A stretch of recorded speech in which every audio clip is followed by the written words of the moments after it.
I am a chronic rereader, and today I'm going to explain why you should be too. Hi, I'm Corinne, welcome back to my channel. Here we talk about all things books, reading and writing related topics, specific book reviews, monthly wrap ups, and updates on my writing journey. But today I want to talk about rereading because it's a topic I've seen come up a few times recently. And I am such a repetitive person. When I read a book and like it, you can be sure that I'm probably going to reread it at some point. There are books that I love that I've read 5 plus times, maybe even 10 plus times, and I might not even be done. I'm probably going to reread those books again and again and again for the rest of time. I do the same with movies. When I was a child, I used to drive my family crazy by watching Mary Poppins and then later that same day, or maybe even immediately after it finished, watching it again. I think I've done that with The Hunger Games before. I've done it with Harry Potter and the Deathly Hallows before. I just can't stop. I have watched Silver Linings Playbook, which is one of my favourite movies, probably 50 times. Same for the Lord of the Rings trilogy. You get the picture. And I'm also the same with games. I've played Spyro, especially Spyro 2, like over 20 times. Spyro 2 probably over 50 times, maybe. I've played Skyrim 4 or 5 times, and that's quite a big game. At least I've started a new game and made a whole new character 4 or 5 times. And I've played The Last of Us and The Last of Us Part 2, also probably 10 times each. There are also certain audiobooks that I listened to as a child that I just listened to on repeat and repurchased on Audible and need to listen to them again as an adult. I think I've listened to a lot of them as an adult. Yeah, so that's me. Maybe on the autism or ADHD spectrum. I won't speculate. Haven't had a diagnosis, but like that could be why, could be other reasons. But you know what? I enjoy it and it's not a problem. And if you like to do the same thing, it's not a problem. It's all love. I understand. Probably more than most people. So today I'm going to explain why I do this and what I get out of it exactly, beyond just like my compulsive need to repeat things that I like. I think I'm a little bit like, if it's not broke, don't fix it. This is a great book. I can just read it over and over again. I just need to be careful it doesn't reach like a toxic degree where I now hate that thing forever because I overconsumed it. Fortunately, this past year I haven't actually reread anything. I've been so on my like booktube journey that I've been like consuming new books all of the time, which is great. But there are some books I would like to go back and reread still. And I want to make some time in my schedule to do that because I do have clearly this strong need to do that for some reason. All that being said, let's get into my reasons why you should give rereading a try, because now you know that I know what I'm talking about when it comes to this. Reason number one, your memory is not as good as you think it is. Maybe my memory is a bit worse than other people's, but I really don't think so. I think generally we overestimate how good our memory is. There are lots of psychological studies that support this. For example, there are videos that you can watch where two people are doing a card trick, and over the course of the video, both of them change the colour of their t shirt, the tablecloth colour changes, and the background colour changes. People watch this video and at the end are asked if anything changed, and they didn't actually notice anything changed, even though every single main colour in the video did. And it's kind of because of the editing and the way our brains kind of just filter that out. We're not as detailed focused as we think we are. There are similar attention studies like that video, which you can search for on YouTube. It's kind of a driving safety video, but it's people playing basketball. You have to count how many passes the black team or the white team make, and you get to the end and you're like, there were 17 passes. I was paying really close attention, and you missed the dancing gorilla kind of moonwalking down the middle of the video, because our attention is very selective. There's also a lot of studies on things like false confessions. I think Darren Brown also did an episode on this where he managed to get some poor man to confess to an actual murder, even though he obviously didn't commit it, it was all fake. They just kind of stacked up the evidence against him, and eventually he was like, I guess I must have done it. I don't remember, but I must have. And he started to even have like some false memories of, oh yeah, I guess maybe I did do that, and was kind of gaslit. And that is true of all of us. That is something that can happen to us. Our brains, our memories are not infallible. So when it comes to reading a 300, 400, 500 page book, there are things that you're going to forget. Especially if you then go on to watch like the movie adaptation of that book and that kind of becomes the canon in your brain. You forget things like in the Hunger Games, spoiler for the Hunger Games, but at the end of the Hunger Games, Peter actually loses his leg, which doesn't happen in the film, but he does, and he has a prosthetic for the rest of the series. That is quite an easy thing to forget after one read of the Hunger Games. If you've read it a few more times, it starts to become something that's in your canon. But I think the first time I read the book and then watched the movie, because the movie came out pretty much when I read it for the first time. The second time I reread the book, I think it took me by surprise because I had completely forgot about it in that time. I've since read The Hunger Games maybe 10 times, so I know what happens now, but even, the last time I reread the whole series, I think there were still things that took me by surprise. Like in Catching Fire, there's this whole segment where Katniss goes out hunting. She gets kind of locked out of the district because the electric comes back on in the fence. She climbs back in via a tree and kind of dropping into a snowbank. She injures her ankle or her leg or something like that. And then there's a period of time where she's recovering and Pete is looking after her and they're drawing in this book, and it's really sweet and it's nice, and it doesn't happen in the movies. That whole sequence, difficult to remember it happened because it's kind of a small moment with the characters. It's not part of the big, huge, exciting plot, and lots happens in Catching Fire, so very easy to forget. And Mockingjay, it was quite an inaccurate adaptation as a movie. There was lots they missed. There was lots with Joanna. There was lots of them training and working hard to get into the military, and Joanna not making it because of her PTSD. That's all really great aspects of the story that is quite easy to forget and be overshadowed by other more major moments in the Hunger Games. Even Katniss's first day in the Hunger Games, she like nearly dies of dehydration. That's easy to forget too. So if any of those like sparked an old memory in you, maybe give the Hunger Games series a reread because see, I proved it. You misremembered some things. And if you didn't and you're like, nah, I read it once and I remembered every detail and all of those things, well, good for you. Reason number 2. If you are a writer or someone studying story in any format, really, film, games, it's really interesting to go back and reread books where you know everything that's going to happen, you know all of the big major details, but actually studying how they got from A to B, how they foreshadowed certain events, what the writing style was, really getting granular and looking at the sentence structure and things like that. Those are things that are hard to do on a first read because you're just in the story, you're having a good time. Doing a more in-depth, closer study. It's good if you want to study broader themes and things like that as well, just from a literary standpoint, from a reading standpoint, but specifically as a writer, looking at craft and really dissecting it, I find really useful. The Hunger Games is a similar genre to what I'm writing in and does everything I want to do really well. So I've done it with the Hunger Games, kind of reading the first chapter, saying, okay, how does she reflect and bring in Katniss's backstory as she reveals the current action and the inciting incident. I've read like the opening lines and the first pages of multiple books just to see, okay, what did they actually do to grip the reader? Because your first page as a writer is super important. It's instrumental in getting an agent, getting published, and getting people to buy your book and read it all the way through. So, if you're a writer, of course, you should be studying your craft by reading, but rereading is kind of where your close study comes in and it can be your best friend.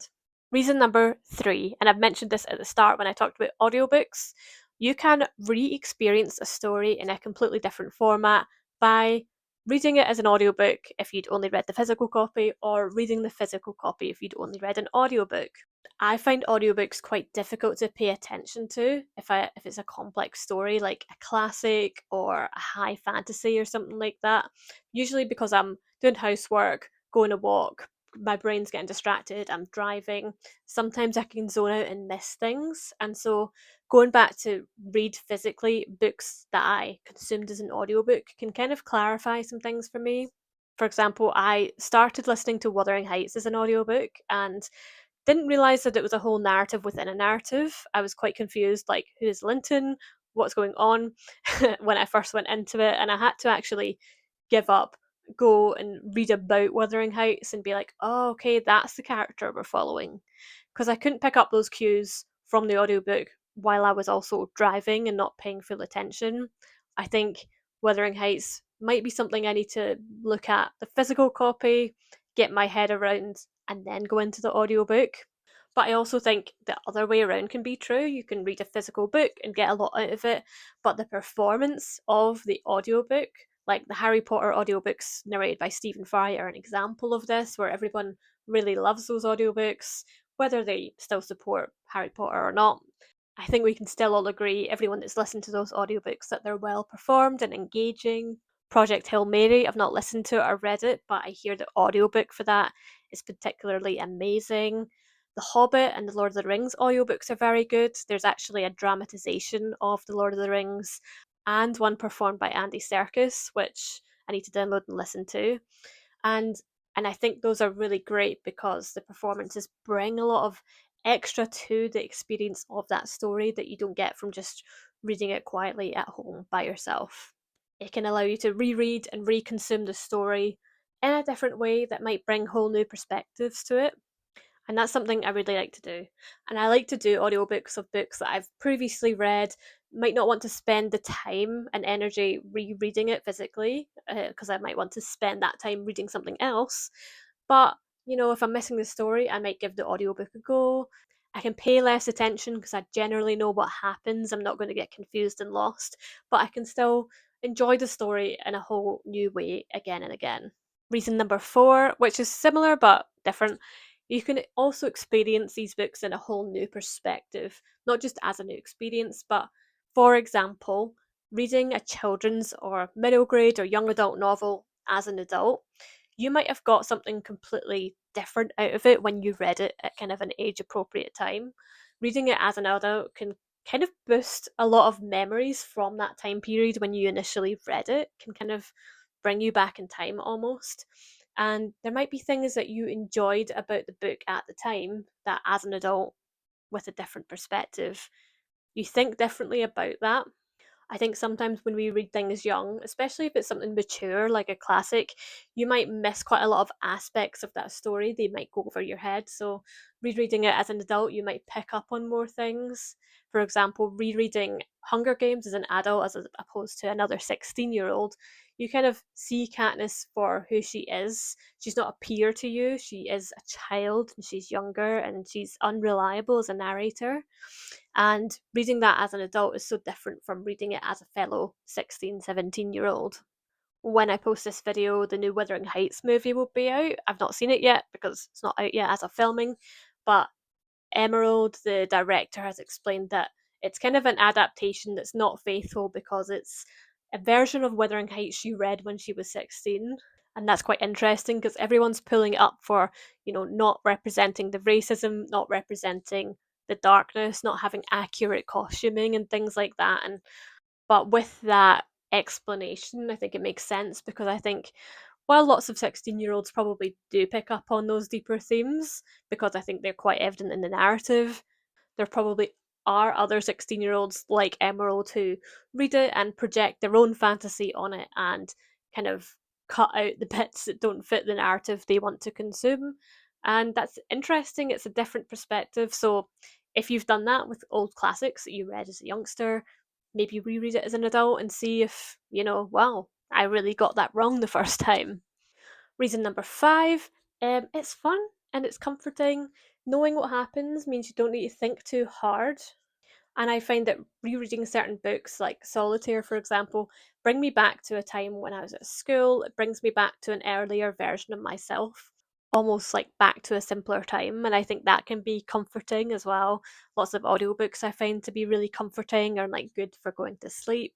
There are also books that are kind of my go to books for certain emotions and experiences. So whenever I'm going through grief, especially like specific kinds of grief, going back to Looking for Alaska by John Green, either the book or the TV series, which I think is an excellent adaptation.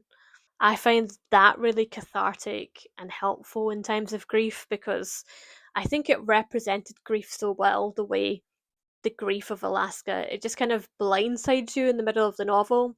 Even if you know it's coming because you've read it before, it still really accurately captures what that's like, and what it's like to experience a really sudden grief, and especially someone that's kind of young or before their time.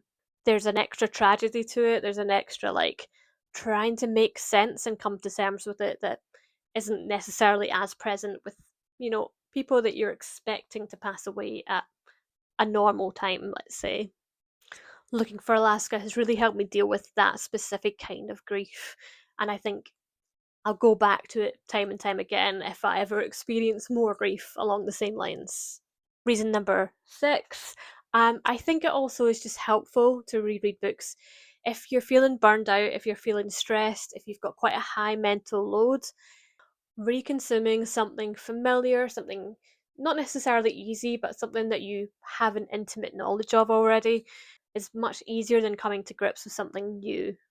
I found when I was moving house and I was really overstimulated and really struggling to wind down, re listening to The Hobbit audiobook at night really helped me go to sleep at night because I wasn't so enthralled that I wanted to find out what happens next. I knew what happens next, and the narrator is so soothing. He's got this deep voice, the specific audiobook of it that I like, and it's just like not at all grounded in day-to-day contemporary reality. It's very much a fantasy world and it's very much escapism, so I find that specific audiobook really lowers my stress.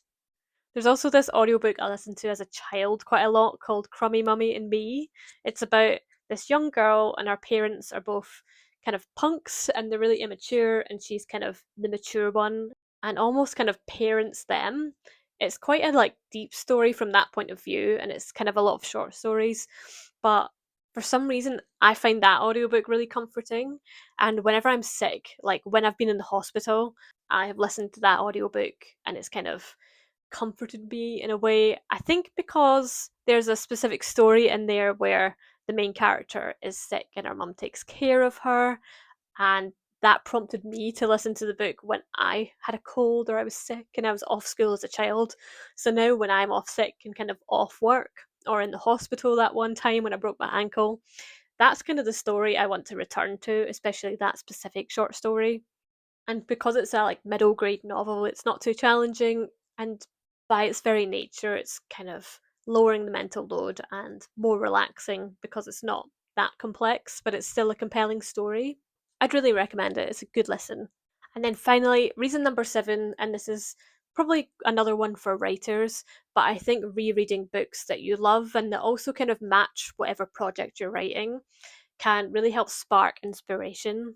Like I said, the project I'm writing is quite inspired by the Hunger Games and has a similar kind of writing style. So rereading the Hunger Games can kind of get me in the frame of mind to write in that specific style. Whereas if I'm reading books that are very different and written in a more literary way or in third person instead of first person, it can get me into the wrong mode. So then when I sit down to write, I almost adopt their style into my story just a little bit by accident. So reading something that's like kind of congruent with what you're going for can really help, rather than reading a lot of new things and then you kind of get really into the story that you're reading. The same thing happened for me with Direbound the other week. I didn't write my book all week, I just read that one. Um, Rereading an old book means you're not going to get that distraction. And it also means you already know what that book is, so you can kind of cultivate the vibes and choose something that's not going to interfere with your own writing process and something that's going to be a good influence and inspire you in the right ways. This is also a good reason to reread like non-fiction books about writing, books that have taught you a lot about writing in the past, because again, you're going to forget a lot of that stuff. So by picking that up and reading it while you're writing, or at least in that period of time when you're setting it aside but you're going to review the novel soon, I think that's probably the best time to do this. Go and study and reread all of the things that gave you the initial skills and inspiration. See what you forgot, see what you need to be reminded, and then take those lessons again, fresh, into your next review of your project. So that's all the reasons that I can currently think of why you should give rereading a try. There's probably more, but that's all I can be bothered to come up with right now. Let me know if you're a chronic rereader like myself, or if you never reread.